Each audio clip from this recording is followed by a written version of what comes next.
Silver is about to hit the big time, for better or for worse.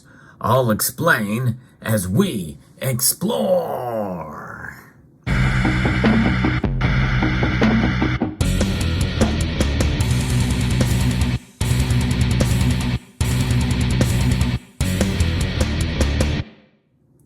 Most of us in this community, when we think about silver, we think about it in terms of its price.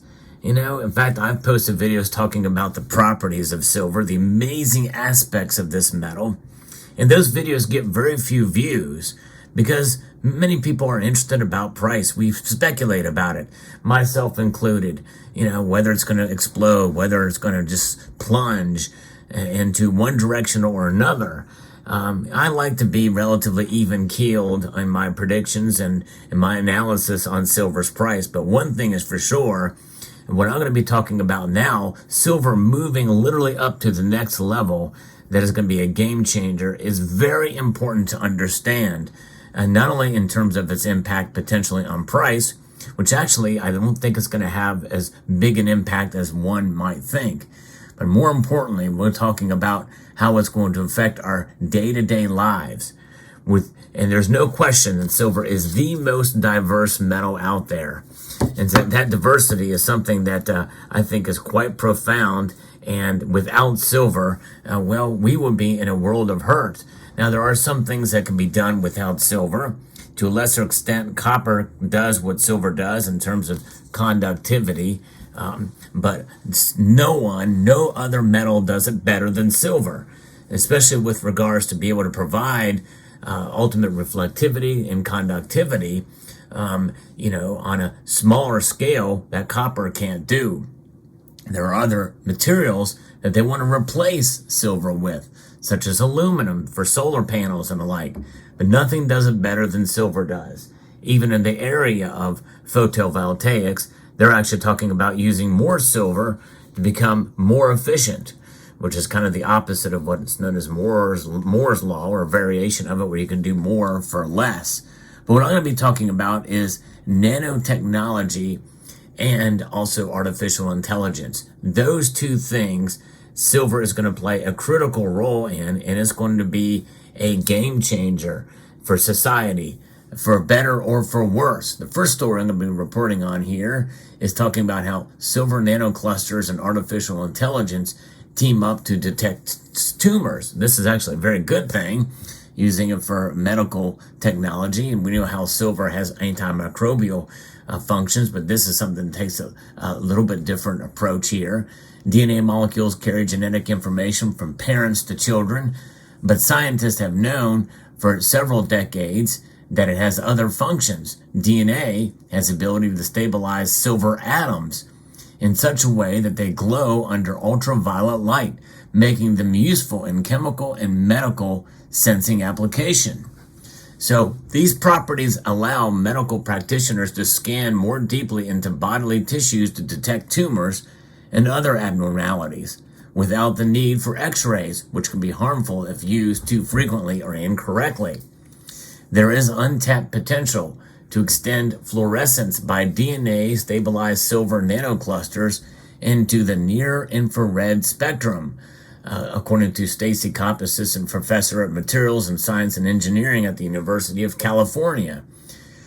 The reason that's so interesting is because our biological tissues and fluids are much more transparent to near-infrared light than to visible light. Kopp and her team tested many materials that could bind with DNA and emit visible markers under ultraviolet light, but silver nanoclusters appeared to work the best. One of the main benefits of using silver DNA method is that silver is non-toxic compared to other possible materials that could be used. So that is something that is pretty remarkable to think about.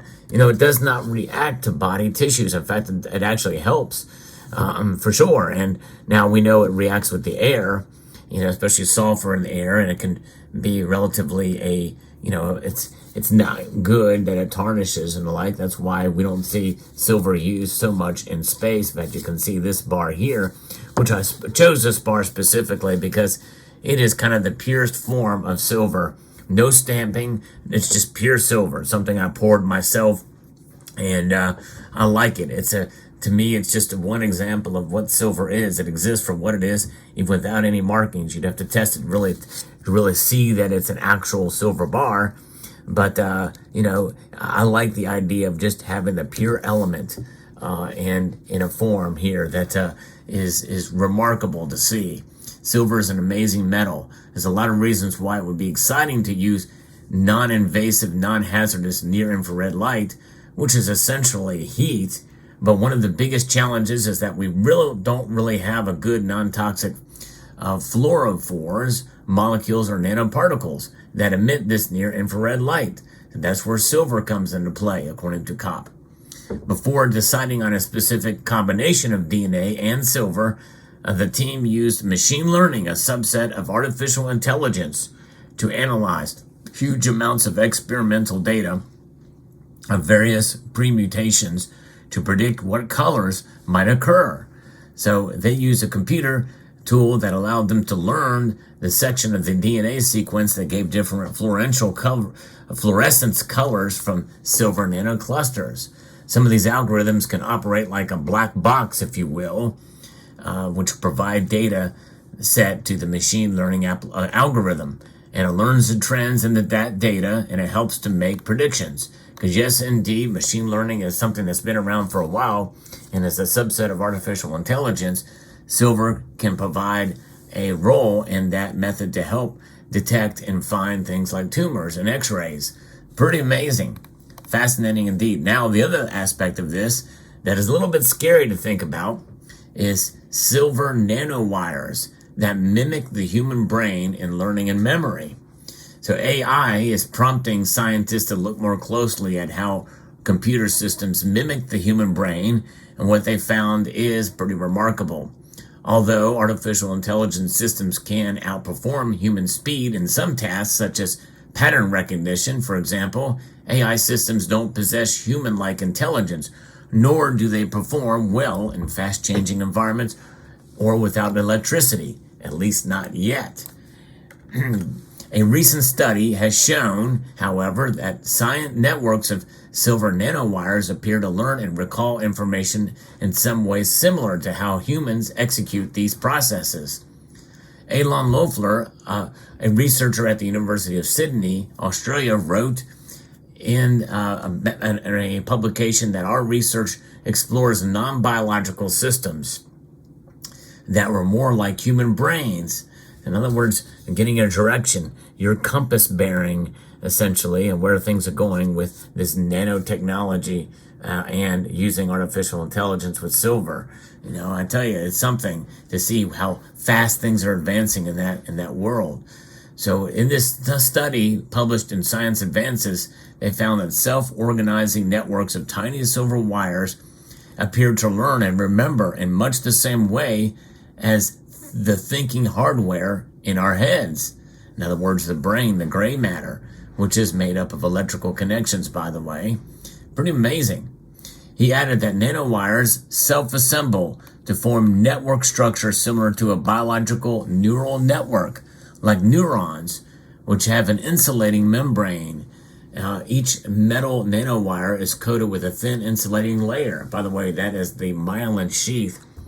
If I remember correctly from my science, the myelin sheath is the sort of the kind of like what you would consider like a protective coating around a copper wire. Your wires have this plastic or rubber copper or have this, material around them, which, gives the color of the wire, put the red, the yellow, that type of thing.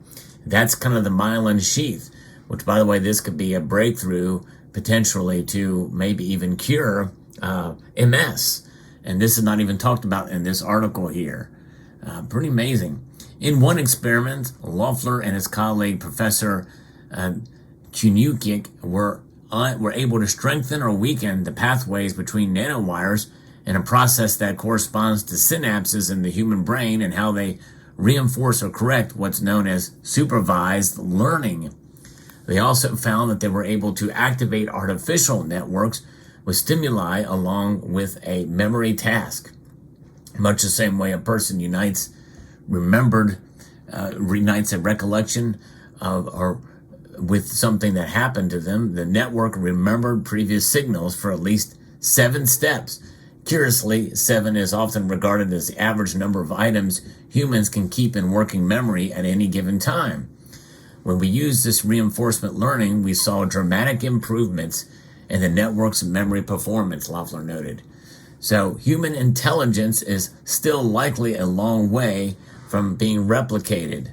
But nonetheless, our research on silver nanowire networks shows it's possible to implement features essential for intelligence, such as learning and memory, and non-biological physical hardware. Sounds fascinating, sounds promising, but also sounds quite scary. That is the epitome of artificial intelligence, learning as you go and implementing. Now, the one thing about artificial intelligence that I think is quite scary, and for sure, is the idea of learning and not necessarily having any kind of moral compass, such as this compass you see here.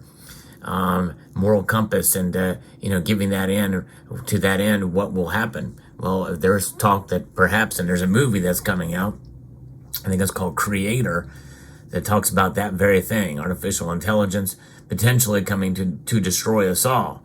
Now, that sounds like science fiction, and really it was up until a couple of years ago. Now that is a real possibility. They don't need the creator. The creator of artificial intelligence, humans, once they can think for themselves, well, we become a pest. We're in the way. They can provide their own energy and sustain themselves utilizing problem solving with quantum computing and account for any scenario, any situation that could arise. They don't need humans anymore. And I know that sounds like crazy talk, but that is the world we're heading in, and we're heading in it in a rapid direction. It's a little bit scary, but regardless, silver is the metal that's somewhat behind it there. So we have some good and bad things potentially that are happening here in the world of artificial intelligence, and silver is going to play a crucial role. And other elements, by the way, such as graphene, are years away from ever becoming any kind of a competitor with silver.